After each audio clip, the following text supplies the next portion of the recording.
Ce soir, à l'émission, on revient sur l'incendie du 30 rue Saint-Joseph à Sainte-Thérèse. Il était gelé. Il y en a qui sont arrivés ici en bas de pyjama, pieds nus, torse nu. Et c'est à Lionel-Groulx qu'on forme les nouveaux paramédics. Il y avait une pénurie au niveau de la main-d'œuvre pour les techniciens ambulanciers paramédicaux. En entrevue, je reçois Cédric Doherty qui nous parle de la soirée formation carrière du CSSMI. C'est une belle activité séduction pour pouvoir présenter, dans le fond, à l'ensemble de la population les différents programmes. Je m'entretiens également avec Robert Mayotte à propos de la 5e édition du défi Fat Bike. 100% des inscriptions, des frais s'en vont au Club des petits déjeuners. Bienvenue à Accès Local.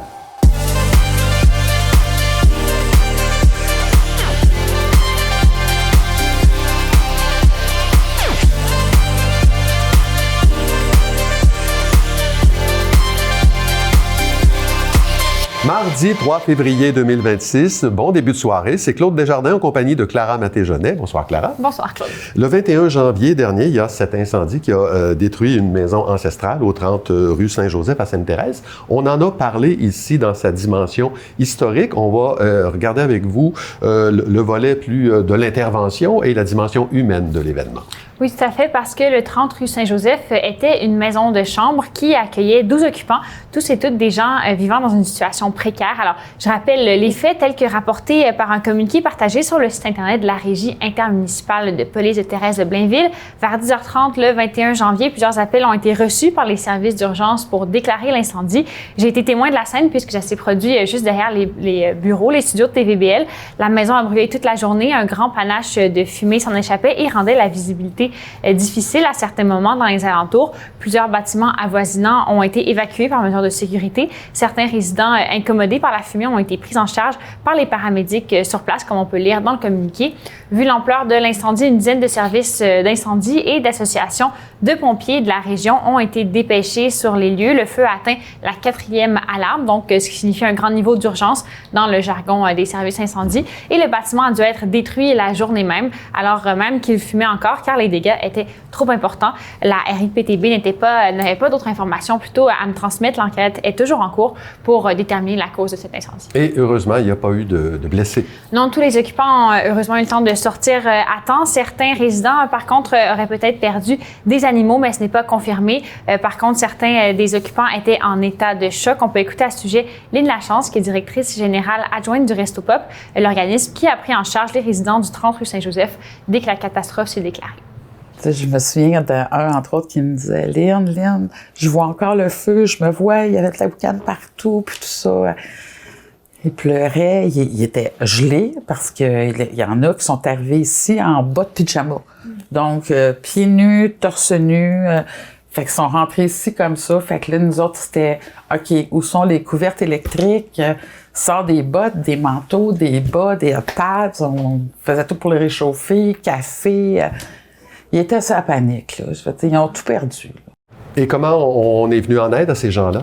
Alors, le Resto Pop s'est proposé pour s'occuper des résidents qui sont des utilisateurs de leur service. La Croix-Rouge a aussi été dépêchée sur les lieux habituellement dans ce genre de situation. L'organisation offre des séjours de quelques nuits à l'hôtel. Le Resto Pop s'est plutôt arrangé avec la Croix-Rouge pour récupérer ces fonds et offrir un soutien plus structurant aux résidents. L'organisme de Sainte-Thérèse a donc accueilli pendant 5 nuits ces personnes, leur offrant les repas et du soutien psychosocial. Lynne Lachance note la collaboration très appréciée du milieu, que ce soit le CIS des Laurentides, les organismes de la région qui sont venus porter main forte avec leur expertise et même des citoyens de la ville avec des dons. On peut l'écouter. On dit tout le temps quand il y a un malheur, il arrive quelque chose de beau, mais la solidarité là, est absolument incroyable à Sainte-Thérèse. C'est quelque chose. Les citoyens, les partenaires sont extraordinaires.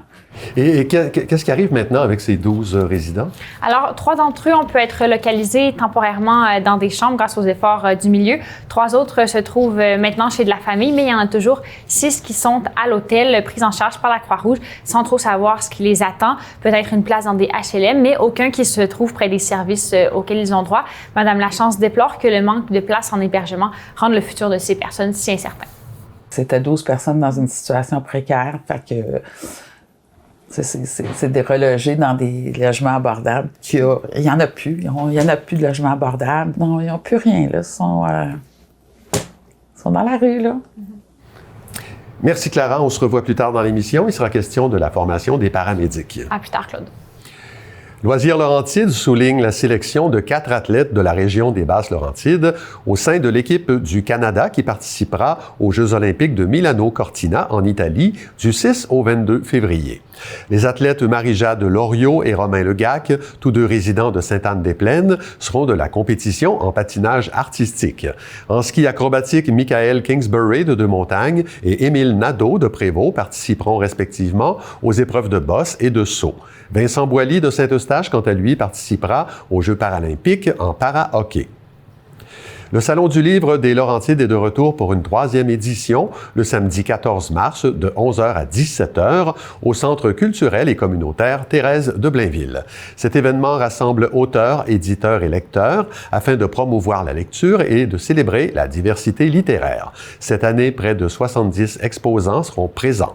Le prix d'entrée s'élève à 2,50 $ pour les participants de 12 ans et moins. Pour les visiteurs de moins de 12 ans, l'entrée est gratuite. C'est le samedi 21 mars au Centre Guéluron de Saint-Jérôme que se déroulera la 5e édition du défi Fat Bike, un événement pour lequel la communauté d'affaires est invitée à se mettre en action au profit du Club des petits déjeuners. Pour en parler, je reçois l'idéateur de l'événement, Robert Mayotte, également consultant en ressources humaines. Bonsoir, M. Mayotte. Bonsoir. Bon, alors, vous invitez des gens d'affaires à enfourcher des vélos à roues surdimensionnés, ce qu'on appelle communément des Fat Bikes, pour soutenir la cause des petits déjeuners. Parlez-nous d'abord de cette cause-là et des raisons qui vous motivent à vous engager de la sorte. Bien, c'est un besoin au Québec, c'est un besoin particulièrement aussi dans les Laurentides, de prendre soin de nos enfants et de leur offrir un déjeuner le matin. Beaucoup d'entre eux, on parle de plus de 7000 enfants dans les Laurentides qui ont encore besoin de petits déjeuners. Alors, on s'est dit, pourquoi pas joindre l'utile, l'agréable, le sport et une cause. Alors, on a créé le défi Fat Bike. C'est notre 5e édition cette année, donc on en est bien fiers.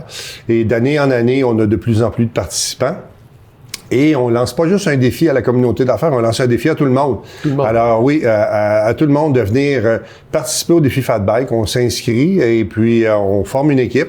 Et donc, on attend plusieurs participants là, cette journée-là. D'accord. Bon, c'est un défi de participation. Hein. Donc, théoriquement, à peu près tout le monde peut y participer. Vous ajoutez même cette année un volet raquette. Là. Expliquez-nous, oui, c'est ça, raquette. Expliquez-nous comment tout ça fonctionne et combien ça coûte. OK. Alors, une équipe de raquette ou une équipe de participants en vélo surdimensionné Fat Bike, c'est 4 personnes, mais ça peut être aussi bien 1, 2 ou 3 personnes, donc maximum 4 personnes par équipe. Alors, il y a des frais d'inscription et par la suite, on fait une levée de fonds. Donc, on parle pour une équipe de Fat Bike de 1200 $ total pour 4 participants et la raquette, c'est 400 $. Le défi, cette année, se déroulera le matin, donc de 9h à 13h. Et on doit toujours avoir un des participants qui est sur le circuit, soit de Fat Bike, soit de raquette. Et donc, et ça permet à tout le monde de participer. Il y a le volet aussi qui permet de louer des vélos. Donc, pour ceux qui n'ont pas de vélo, de Fat Bike, assistance électrique ou sans assistance, il est possible au Guéluron ou via Espresso Sport de louer un vélo pour la journée. OK. Et en échange des frais d'inscription, qu'est-ce qu'on obtient, là? Alors, évidemment, 100% des fonds recueillis s'en vont au Club des petits déjeuners. Donc, c'est important de le mentionner. Oui. 100% des inscriptions, des frais s'en vont au Club des petits déjeuners. On inscrit évidemment notre droit de participation. On inscrit, ça nous permet aussi d'avoir un sac cadeau du participant. Il y a ce qu'on appelle le ravito. Donc, à la petite cabane à sucre, là, il y a des goûters qui sont servis et le lunch est aussi servi. En plus, là, évidemment, de participer à une cause et de nourrir des enfants pour le petit déjeuner. Les fonds que vous récoltez depuis 5 ans sont distribués dans les Laurentides, hein, spécifiquement dans les Laurentides. Sont distribués au Club des petits déjeuners. Okay. Tout est distribué au Club des petits déjeuners et c'est eux qui gèrent la redistribution des fonds. D'accord. Pour les Laurentides, c'est 5800 enfants actuellement qui sont couverts par le Club des petits déjeuners et il y a encore de la place à s'améliorer. D'accord. Et savez-vous combien d'argent vous avez amassé depuis 5 ans? Écoutez, l'objectif initial était de ramasser 2500 $. La première année qu'on a commencé ça, on s'est dit, si on ramasse 2500 $, je pense que ça va être bien. La première année, on a ramassé 22 500 $ et sur 4 ans, on est rendu à pas loin de 230 000 $ ramassés. Et cette année, notre président d'honneur, M. Michel Boyer, nous a fixé un objectif de 100 000 $. L'année dernière, c'était 90 000 et cette année, on s'est fixé un objectif de 100 000 Alors, on espère et on souhaite avoir plusieurs participants, plusieurs équipes. On a aussi plusieurs supporters, on a des commanditaires. La Fondation Saint-Hubert, cette année, est notre présentateur officiel. Alors, on est positif quant à l'événement. C'est la 5e année, vous l'avez dit. Comment l'événement a-t-il évolué et quelle est la réponse de la communauté? Bien, comme je vous disais, l'année 1, on s'est dit si on a 10 ou 12 participants, j'ai dû me ramasser mes chums puis on va faire ça. Finalement, la première année, on était 40 participants. L'année dernière, on était plus de 100 participants. Donc, une belle évolution. Je crois que le défi Fat Bike obtient une belle notoriété avec le temps. Les gens connaissaient peu ou pas le défi Fat Bike. Le Centre Gay-Luron, qui est notre supporteur et qui nous offre des infrastructures extraordinaires, se fait connaître aussi à travers le défi Fat Bike.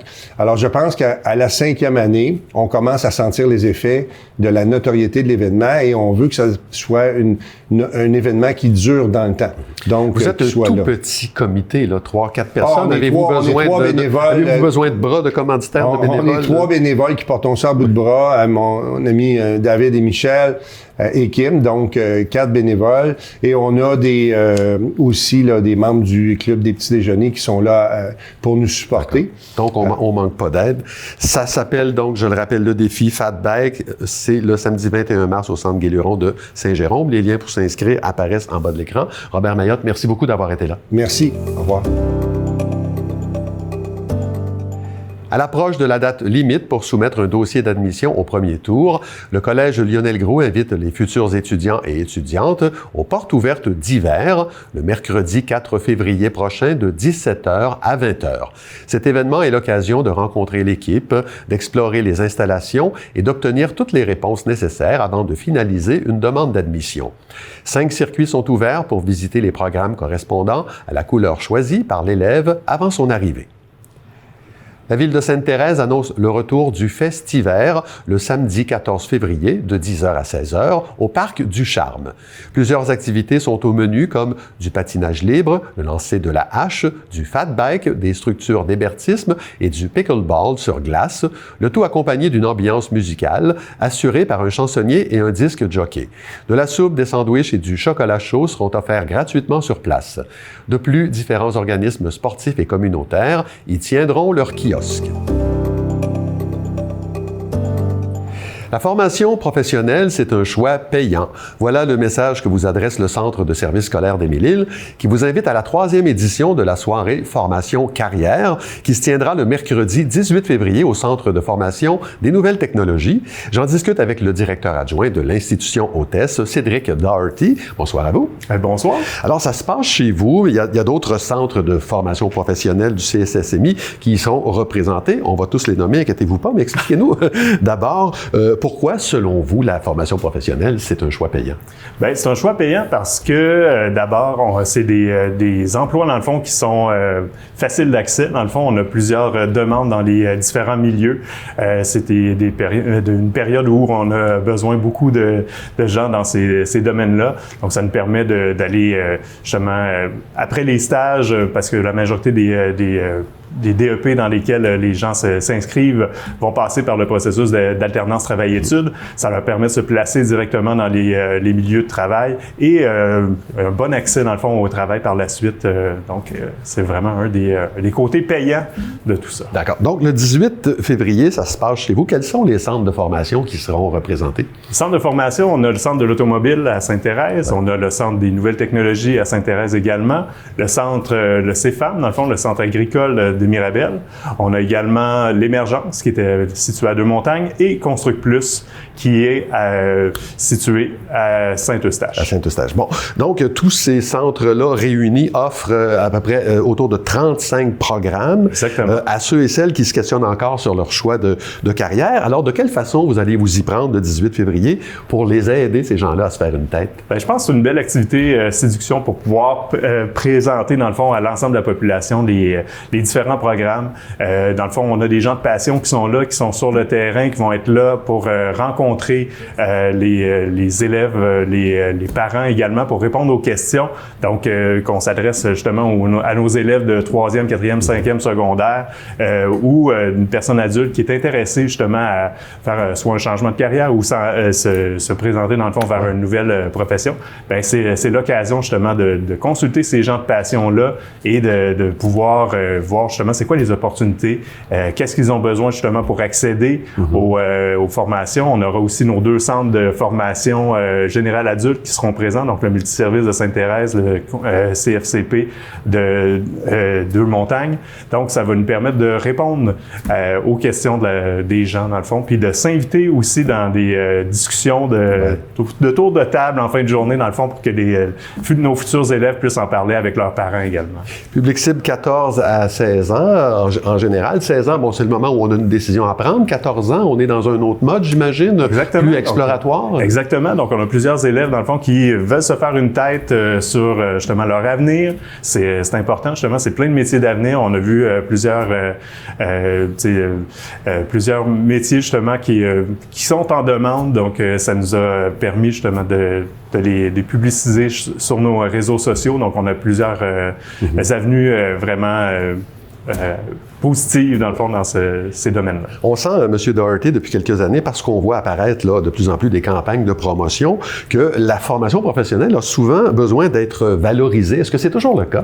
Oui, puis on lâche pas sur cette vision-là parce qu'on veut justement s'inviter dans les discussions parce que souvent, on va penser un peu à la voie d'art, justement, de passer par exemple, le cégep, l'université et tout ça. Et on sait que nos étudiants, quand ils sortent de nos formations, vont se trouver un emploi rapidement. Ils vont justement avoir des bonnes conditions de travail. Puis on veut mettre la lumière là-dessus. C'est important pour tout le monde de comprendre que c'est pas une voie réservée à une certaine clientèle. Tout le monde peut y avoir accès. Puis c'est important justement de se questionner sur cette possibilité-là d'étudier en formation professionnelle. Et ça, la brièveté de la formation, c'est un argument là, qui milite en faveur. Exactement. Vos slogans, perds pas ton temps, ta carrière t'attend, gagne ta vie vite, vite, vite.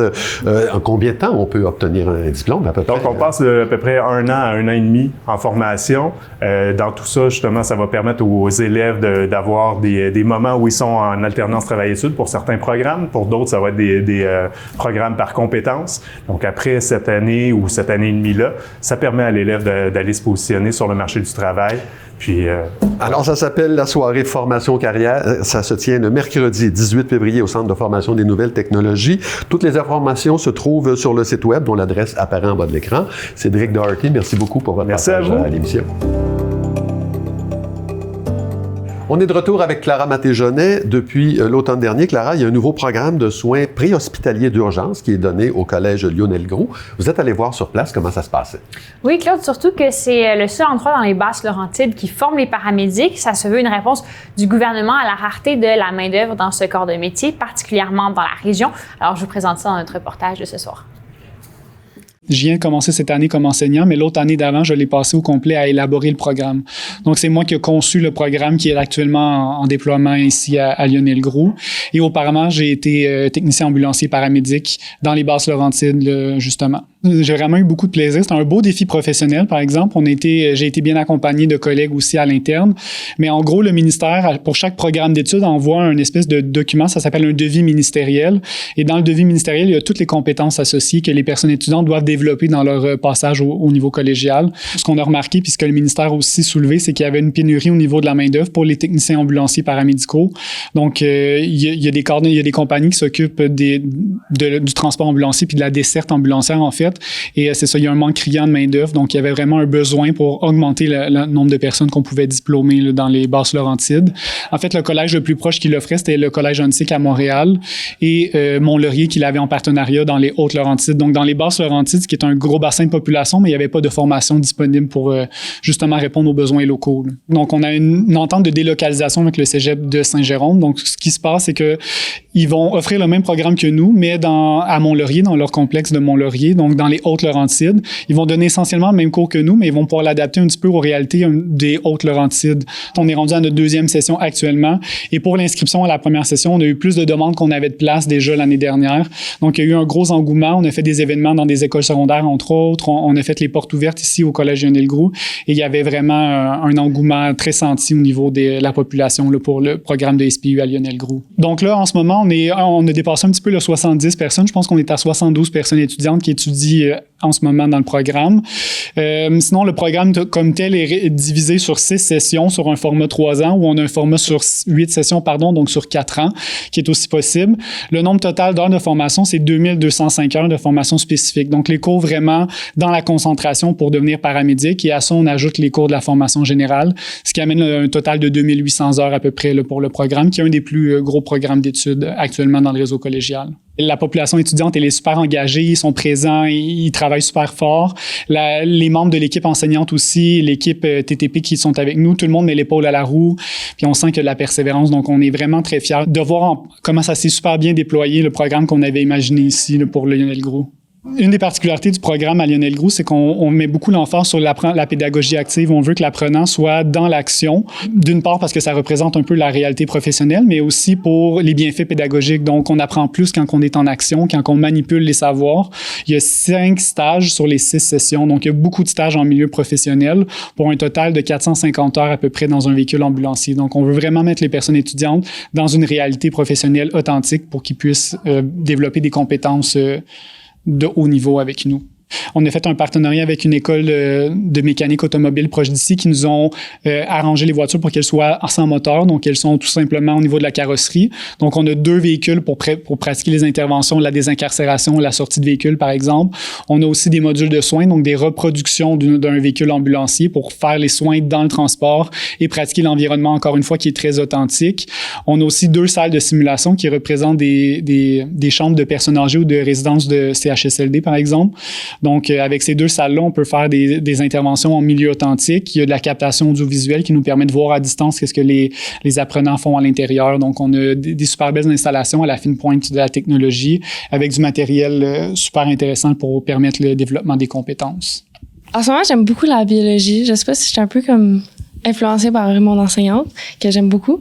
Mais j'aime beaucoup la biologie. Puis sinon, j'aime beaucoup faire des interventions. Fait que tout ce qui est scénario en laboratoire, c'est ça que je préfère. C'est vraiment du concret. C'est ce qu'on va faire plus tard. Donc, c'est ma partie préférée de mes journées. En ce moment, on fait des évaluations secondaires. Donc, c'est des patients qui ont fait des chutes au sol, puis on va aller évaluer, voir s'ils ont des douleurs sur le corps. Fait qu'on palpe le corps, puis on essaie de découvrir si le patient a des douleurs. Puis, si jamais il y a des douleurs, on immobilise. Puis après ça, on le transporte jusque sur la civière. J'étais prête à aller à Huntsic, c'était l'autre cégep qui l'offrait. J'avais une de mes amies aussi qui était là, donc c'est sûr que ça m'aidait à me dire « Ah, ben oui, j'ai d'autres sphères au moins d'ouvert. » Et en plus, le Collège Lionel Groulx, c'est de quoi qui est très proche. Puis honnêtement, je me suis dit que je pensais vraiment là que je vais aller. Puis c'est parfait comme collège, il y a de la place. Puis on est quand même une très bonne équipe. L'équipe enseignante est incroyable aussi. Là, donc, mais par la suite, ce que je souhaite, c'est d'aller à l'université, devenir paramédic de soins avancés, d'avoir une technique plus avancée, puis de me rendre à l'urgence santé. Là, ça sert ça à peu près là, mon domaine que je souhaite aller. Ben oui, je l'aurais fait si j'avais pas eu le choix. Mais c'est sûr que vu que ça l'ouvrait à Lionel Groulx, ça m'a encore plus poussé à suivre le programme puis embarquer dedans aussi. Là. Et voilà, Claude, les portes ouvertes du Collège Lionel Groulx ont lieu demain, mercredi le 4 février, de 17 à 20 heures. Pour ce qui est du cégep de Saint-Jérôme, elles se tiendront une semaine plus tard, le 11 février, à la même heure. Merci Clara, on se revoit demain. À demain, Claude. Et voilà, c'est tout pour aujourd'hui. Merci beaucoup d'avoir été là. L'émission Première Ligne suit à l'instant. Je vous rappelle que vous pouvez consulter l'ensemble de la programmation de TVBL sur notre site web et regarder nos émissions sur notre chaîne YouTube. Au nom de toute l'équipe, je vous souhaite une excellente soirée à notre antenne.